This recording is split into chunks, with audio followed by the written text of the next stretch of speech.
शुरू होगी 5 सेकेंड बाद। 5, 4, 3, 2, 1 स्टार्ट। केंद्रीय माध्यमिक शिक्षा बोर्ड यानी CBSE की 10वीं कक्षा का परिणाम आने के बाद यूपी बोर्ड की हाई स्कूल और इंटरमीडिएट परीक्षा का भी रिजल्ट आ गया। कुछ अन्य बोर्ड परीक्षाओं के परिणाम भी आ चुके हैं। जो परिणाम अभी तक आए हैं उनमें प्रतिभाशाली छात्रों की बड़ी संख्या दिख रही है। वे बधाई और प्रशंसा के पात्र बनने के साथ अन्य छात्रों के लिए प्रेरणा स्रोत भी बन रहे हैं। यह स्वाभाविक है, लेकिन इसी के साथ यह भी विचारणीय है कि क्या देश में वैसी प्रतिभाओं का विकास हो रहा है जैसी आज के युग में आवश्यक है और जो देश के वैज्ञानिक एवं तकनीकी उत्थान में सहायक बन सकें।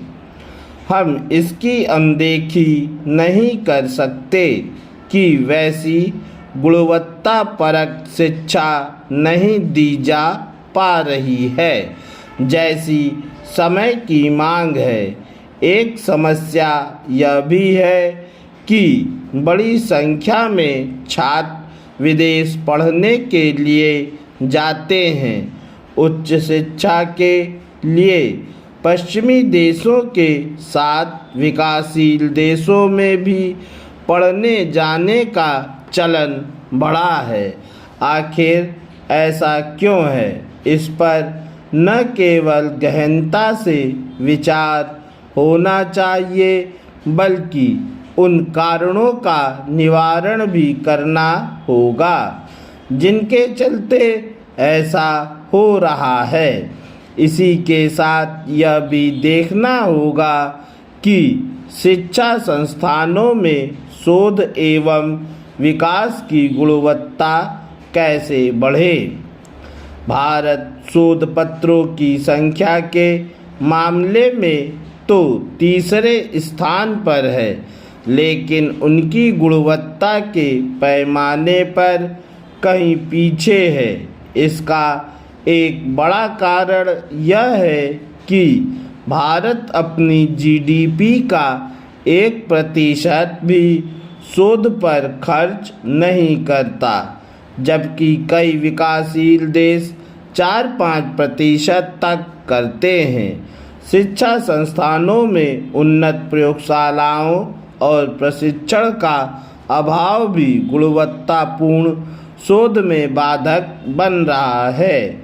यह सही है कि हाल के समय में देश में तेजी के साथ बड़ी संख्या में निजी स्कूल और साथ ही उच्च शिक्षा संस्थान खुले हैं, पर उनमें भी शोध का स्तर संतोषजनक नहीं।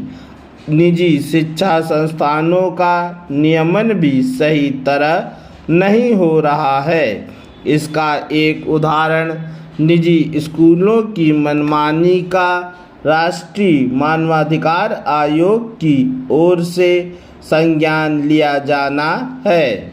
आयोग ने यह पाया कि प्राइवेट स्कूल छात्रों और अभिभावकों पर इसके लिए दबाव बनाते हैं कि वे निजी प्रकाशकों की पुस्तकें खरीदें।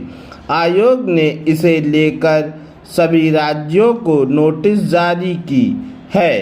कहना कठिन है कि इस कदम के कोई सकारात्मक परिणाम सामने आएंगे या नहीं। जो भी हो, राष्ट्रीय मानवाधिकार आयोग को यह भी देखना चाहिए कि स्कूली स्तर पर कोचिंग संस्कृति जिस तरह फलती फूलती जा रही है वह कोई भी शुभ संकेत नहीं है।